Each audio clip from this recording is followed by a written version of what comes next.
ნაწლავური ინფექციები, საკვების ინტოქსიკაცია და მწერების ნაკბენით გადამდები და ავადებები ერთ-ერთი ყველაზე გავრცელებული გამოწვევებია ზაფხულში. მათ როგორც წესი ჰიგიენის ნორმების უგულებელყოფა და მალფუჭებადი საკვები პროდუქტების არასწორი შენახვა მოხმარება იწვევს. ტემპერატურის მკვეთრი მომატება ზაფხულში ვირუსულ თუ ბაქტერიულ ინფექციებს კიდევ უფრო მეტად აქტიურებს. სწორედ ამიტომ ექიმი ინფექციონისტი ალექსანდრე გოგინავა შემოგვიერთდა პირდაპირ ეთერში და ახლა ამ თემის ირგვლივ განვაგრძობთ ყველა მნიშვნელოვან დეტალზე. საუბარს. დილომშვიდობისა, უპირატესად რომელი ინფექციური დაავადებები ხშირდება და ვლინდება ხოლმე ზაფხულობით? კი ბატონო, კიდევ ერთხელ მოგესალმებით, დიდი მადლობა მოწვევისთვის, მივესალმებით ტელემაყურებელს და ნამდვილად აქტუალური თემაა, იმიტომ რომ ყოველ წელს თქვათ გამოირჩევა ზაფხული იმით, რომ გარკვეული ინფექციური დაავადებები უფრო ხდება ხშირად ვიდრე სხვა სეზონებზე. იგივე გზას გავდივართ, თუმცა შეხსენება არის და იმ ინფორმაციის მიღება, რაც დაეხმარება ჩვენ მოსახლეობას, რომ ასე ვთქვათ, თავიდან აიცილოს ესათვის ინფექციები, არის მაინც მნიშვნელოვანი. როგორც აღნიშნეთ, ზაფხული გამორჩეულია იმით, რომ ძირითადად საკვებისმიერი ინტოქსიკაციები და ნაწლავური ინფექციები იმატებს და ამას აქვს თავისი მიზეზები.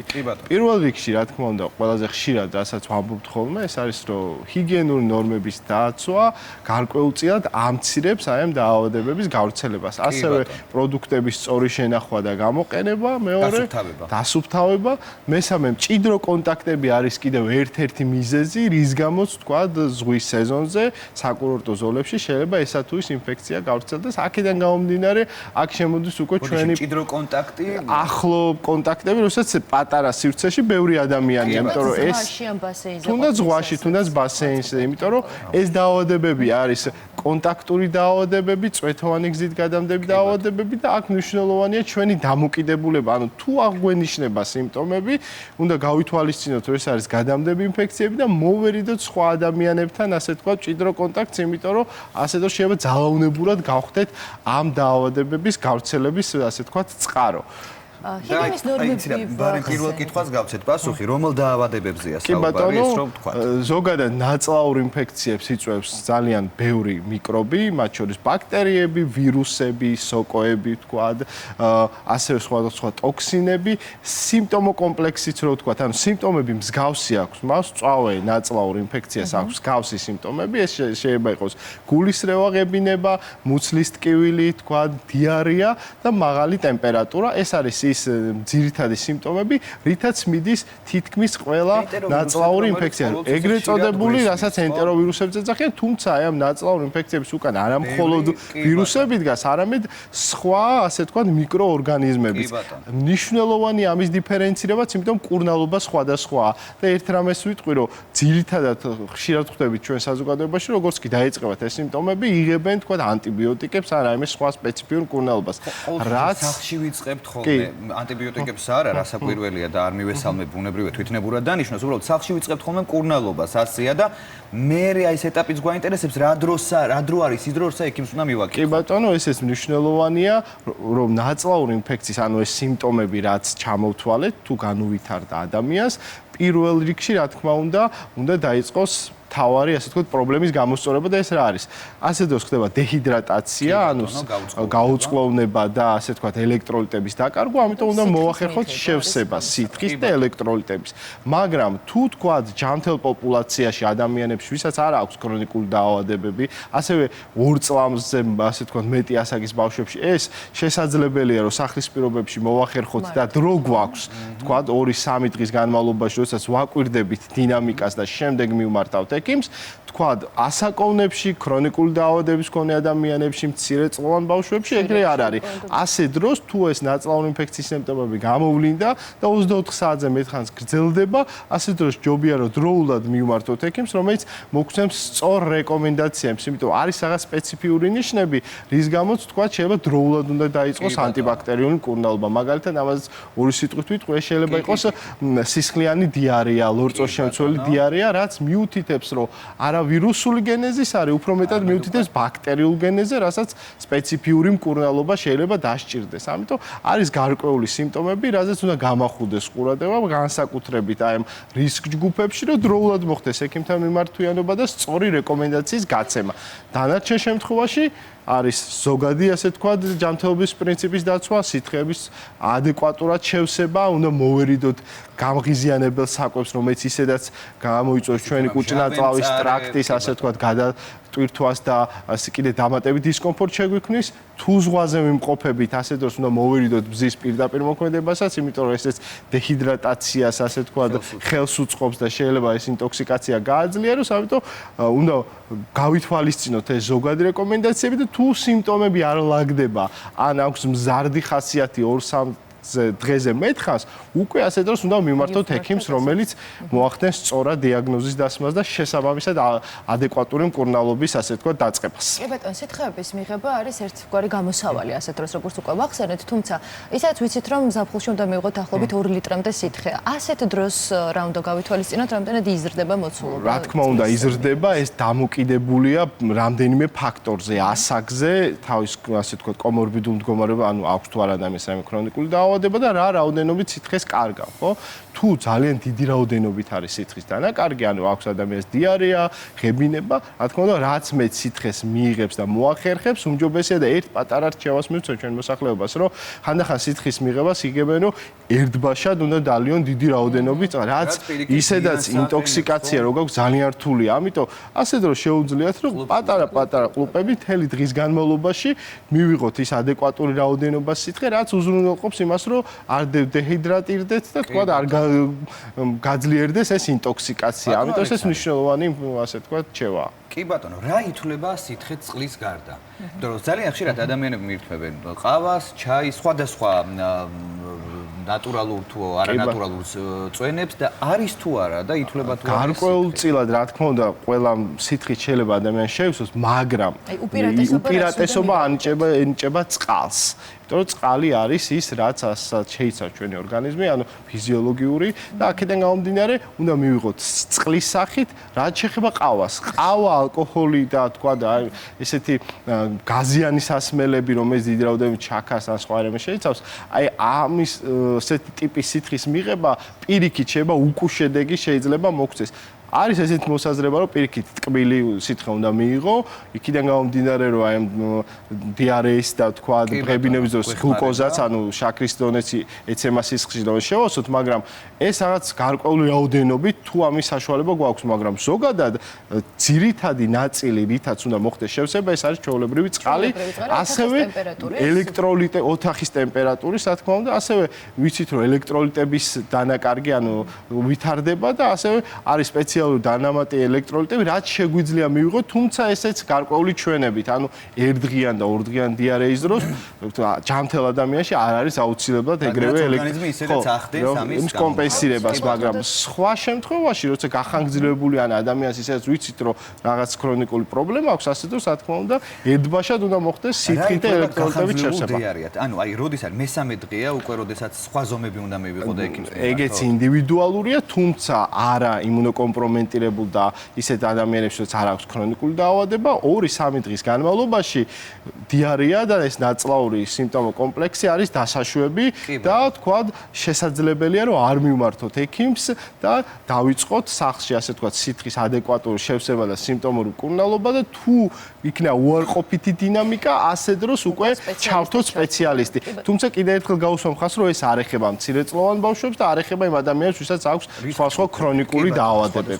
უნებრივი აუცილებლად უნდა დავსვა შეკითხვა, გაზგასული მინერალური წყალი ამ შემთხვევაში რა როლს თამაშობს, იმიტომ რომ ხშირად თითქოს გონია, რომ ჩვეულებრივ წყალზე მეტად გაზგასული მინერალური წყალი უფრო გვეხმარება, რომ გაზგასულ მინერალურ წყალს ერთი ის, ასე ვთქვათ, პლუსი აქვს ერთი შეხედვით, რომ ის მინერალურია და შეიცავს იმ ელექტროლიტებს, რომლებიც ასევე აუცილებელია ჩვენი, ასე ვთქვათ, ჯანმრთელობისთვის, ამიტომ ეს არის ერთ-ერთი მიზეზი, რის გამოც გაზგასულ წყალს იღებენ, თუმცა ჩვეულებრივი წყალიც, ასე ვთქვათ, კი არა, ჩვეულებრივი წყალი არის აუცილებელი და ყველაზე უფრო ადვილად შესარგები და ორგანიზმისთვის ადვილად მისაღები არის წყალი, რომ შევისოთ ჩვეულებრივ ოთახის ტემპერატურის წყლით. ჩვენ ერთხელ ახსენეთ, რომ ჰიგიენის ნორმების დაცვა არის მნიშვნელოვანი, ასევე მალხფუჭებადი პროდუქტების შენახვა მიღება უნდა ვიცოდეთ.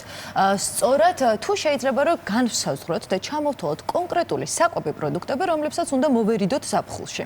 კი ბატონო, ზოგადად ყველა ასე საკვებს აქვს თავისი ასე თქვა შენახვის ვადა და შენახვის ასე თქვა პირობები, თუმცა არის გარკვეული პროდუქტები, რომელიც ადვილად ფუჭდება, მაგალითად რძის პროდუქტები, მაიონეზი, კვერცხი, თქვა ხორცის პროდუქტები. ანუ აქედან გამომდინარე, მსგავს პროდუქტების თუ ვერ ვახერხებთ, რომ ისინი სწორად იყოს შენახული, სამაცივრო პირობებში იყოს იმ ტემპერატურაზე და იმ ხანგრძლივობით, როგორც წეს აუცილებელია შენახვას, უნდა თავი მოვარიდოთ აი ესეთ საკვების გამოყენებას, იმიტომ რომ თუ ეს დაირღვა ეს შენახვის წესები და ჩვენ გამოვიყენეთ ესეთი საკვები, შეიძლება გემოზე ვერც ვერაფერი ვერ შევატყოთ, თუმცა მან გამოიწვიოს როგორც საკვების მერი ინტოქსიკაცია, ასევე შეიძლება გარკვეულ შემთხვევებში მძიმე ნაწლავური ინფექციაც. ამიტომ გავითვალისწინოთ ეს წესები, აუცილებლად მივაქციოთ შენახვის ასე თქვა წესებს ყურადღება და ვადას, ესეც მნიშვნელოვანია, რომ ვადა იყოს დაცული ამ პროდუქტის, ასე თქვა.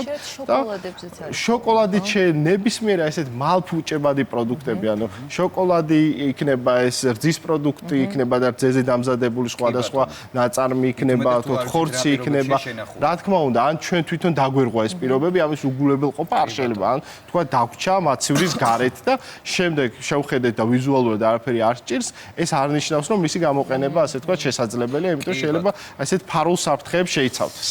ბატონო ალექსანდრე, მოთბა მწერებმა იმატეს, უფრო მეტი ზიანი ადგებათ ხოლმე და ყველაზე მოწყვლადები ასე დროს პატარები არიან და რა არის, რას უნდა მივაქციოთ ყურადღება ასე დროს, როდესაც წერებზე მინდა რომ აქცენტი გავაკეთო და ნაკბენებზე. კი ბატონო, წერი ძალიან ბევრია და მათ სხვადასხვა დაავადებები გადააქვთ. ზოგი გავრცელებულია საქართველოს, ზოგი არ, მაგრამ ყველაზე უფრო მეტად საშიშ ორ ინფექციას გავამახვილებ ყურადღებას, რაც კიპის ნაკბენით გადადის და თან ჩვენს რეალობაშიც ხდება. ეს არის ყირიმკონგოს ჰემორაგიული ცხელება და ეს არის ლაიმის დაავადება, ანუ ბორელიოზი. ეს არის ორი ის საშიში დაავადება, რომელიც შეიძლება ჩვენ რეალობაში შევხვდეს. თუმცა კი მოგმართავენ საეჭვო შემთხვევებში, მაგრამ ხშირად არ დასტურდება.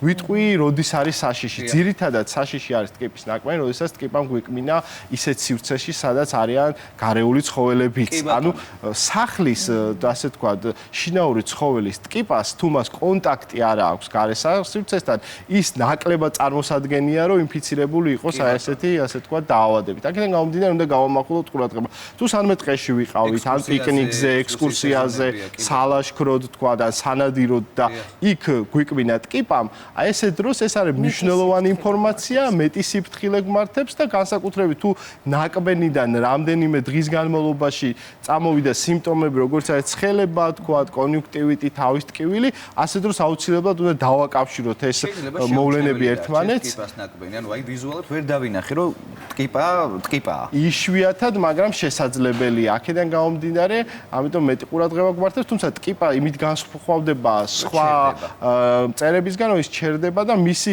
მოშორებაც გარკვეულ შემთხვევებში პრობლემაა და ამაზეც ვიტყვი ორ სიტყვას, რომ თვითნებურად ნაკლებად უნდა ვცადოთ, იმ შემთხვევაში უნდა ვცადოთ, თუ 6-12 საათის განმავლობაში ვერ ვახერხებთ სამედიცინო დაწესებულებაზე მიმართვიანობას. თუ ჩვენ ნახეთ ტკიპა და გვაქვს საშუალება, რომ მივიდეთ სამედიცინო დაწესებულებაში, ჯობია მივიდეთ იქ, რომ პროფესიონალმა მოაშოროს ეს ტკიპა, იმიტომ რომ შეიძლება გარკვეული ნაწილი დარჩეს, რაც მას შემდეგ ალერგიული რეაქცია ან იგივე ინფექცია განავითაროს, რაც იქნება დიდი პრობლემა. ამიტომ ესეც რეკომენდაცია, რომ სახლის პირობებში არის ბევრი ვიდეო ვრცელდება YouTube-ზე და ასე შემდეგ, სადაც თქვა შეიძლება ამის სახში ცდილობენ ამის ამოღებას, ეს არის უკიდურესი შემთხვევა, როდესაც არ გვაქვს საშუალება, რომ სამედიცინო დაწესებულებას მივმართოთ. თუმცა მანამ სანამ მაინც სამედიცინო დაწესებულებას მივმართოთ შესაძლოა უფრო ადრეც 6 საათამდე, თუმცა პირველი რა შეიძლება გავაკეთოთ ასეთ დროს ალერგიის საწინააღმდეგო წამოლის მიღება რამდენად გამართლებულია? ეს დამოკიდ თუ ვართ ალერგიული, ვიცით და გვაქვს ალერგიები მწერზე, ან მწერის ნაკბენზე და ასე შემდეგ და გვაქვს ანამნეზში ეს ინფორმაცია, რა თქმა უნდა შეგვიძლია მივიღოთ ანტიალერგიული მედიკამენტი, თუმცა ამის 99%-ში ამის ასე თქვა საჭიროება არ არის, თუ არ შევხედეთ, რომ ამ ტკიპის ნაკბენის ირგვლივ არ არის შეშუპება, თქვა, სერიოზული ჰიპერემია, ანუ სიცოცხლე და ასე შემდეგ. პირველი რაც უნდა გავაკეთოთ, უნდა დავაფიქსიროთ ეს ტკიპა და წავიდეთ, რომ ასე თქვა, ამოიყვანონ და დაამუშაონ ის ასე თქვა, ადგილი, სადაც ეს ტკიპა იჭდა. ეს არის მნიშვნელოვანი და კიდე ყირიმკონგოზე ვიტყვი, რომ განსაკუთრებით ეს დაავადება გარკვეულ რეგიონებშია გავრცელებული საქართველოში, ეს არის სამხრეთ საქართველო, თქვად, ეს არის შიდა ქართლი, ამიტომ თუ ამ ტერიტორიაზე ვართ, გვიკმინა ტკიპამ და შემდეგ გაგვივითარდა ეს სიმპტომები, როგორიცაა პირველი 10 დღის განმავლობაში ცხელება, თქვად, თავის ტკივილი, სახსრების კუნთების ტკივილი, აუცილებლად მნიშვნელოვანია, რომ ამას გავამახვილოთ ყურადღება და მივმართოთ ექიმს, რომელიც მოახდენს შეფასებას და ერთ რამეს კი დავამშვიდებ ჩვენ მოსახლეობას, რომ ყველა ტკიპის ნაკმარის შემდეგ ეს დაავადებები არ ვითარდება და გარკვეულ შემთხვევებში თვითნებურად იწყებენ ხოლმე მკურნალობას, ბევრი ძალიან კვლევის ჩატარებას, აქედან გამომდინარე, ეგეც მნიშვნელოვანია, რომ ჩვენით არ ჩავიტაროთ კვლევები, სიმპტომებს დაველოდოთ და თუ მანდამაინც კვლევების ჩატარებას თulit საჭიროთ, ექიმის რეკომენდაციით ჩავიტაროთ, იმიტომ რომ ესეთი ზოგადად კვლევები და თვითმკურნალობა გარკვეულ შემთხვევებში შეიძლება საზიანო იყოს ჩვენი ჯანმრთელობისთვის. კი ბატონო და მნიშვნელოვანია ასევე რომ ვიცოდეთ მოვემზადოთ წინასწარ, ხო, როდესაც მივდივართ ლაშქრობაში ან პიკნიკზე, რომ ვიცოდეთ რა როგორ უნდა ეგეც მნიშვნელოვანია და განსაკუთრებით ეკიპირება უნდა ვეცადოთ ასე დროს, რომ ხო, შესაბამისად ვიყოთ ჩაცმული, რაც შეიძლება მეტად იყოს დაფარული სხეულით, ანისამოსით, ეს ერთი მეორე. დამატებითი საშუალებები არსებობს სპეციალური სპრეები და სპეციალური საშუალებები, რაც მეტნაკლებად გვარიდებს, ასე ვთქვათ, ტკიპებს და სხვა მწერებს, ამიტომ ეს ყველაფერი უნდა გამოვიყენოთ და ამით თავს დავიცავთ აი ამ ასე ვთქვათ, წერებთან ექსპოზიციისგან. გვეხმარება იმისათვის, რომ შევამციროთ მაქსიმალურად. თუმცა თუ მაინც ექსპოზიცია მოხდა, შემდეგ უნდა გავიაროთ ეს გზა, ან მივმართოთ სამედიცინო დაწესებულებას, თუ ვერ ვახერხებთ იმ შემთხვევაში ვცადოთ მხოლოდ თვითმკურნალობა და ამ ტკიპის ასე ვთქვათ ამოყვანა, რამაც შეიძლება გარკვეული პრობლემები შეგვქნას, თუ სწორად არ გავაკეთებთ. დიდი მადლობა. ის შეიძლება ერთი შეკითხვაც რა დავსა.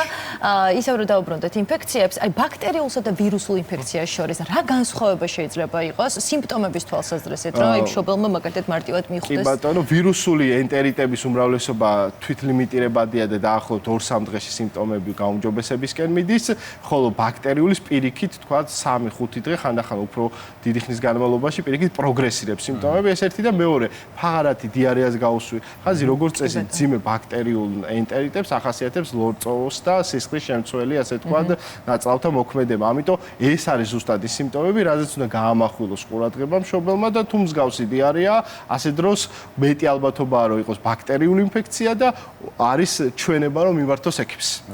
კეთილი, ძალიან დიდი მადლობა. უკვე ვიცით, როგორ უნდა შევხვდეთ საფხულს, იმისთვის რომ ავიცილოთ თავიდან ნებისმიერი სახის სხვადასხვა პრობლემა ყოველთვის ძალიან საინტერესოა თქვენი სტუმრობა და შემეცნებითი, ბევრ რამეს ვსწავლობ თქვენგან. წარმატება მინდა გისურვოთ, დარწმუნებული ვარ მაყურებელმაც ისიამოვნა თქვენი სტუმრობით და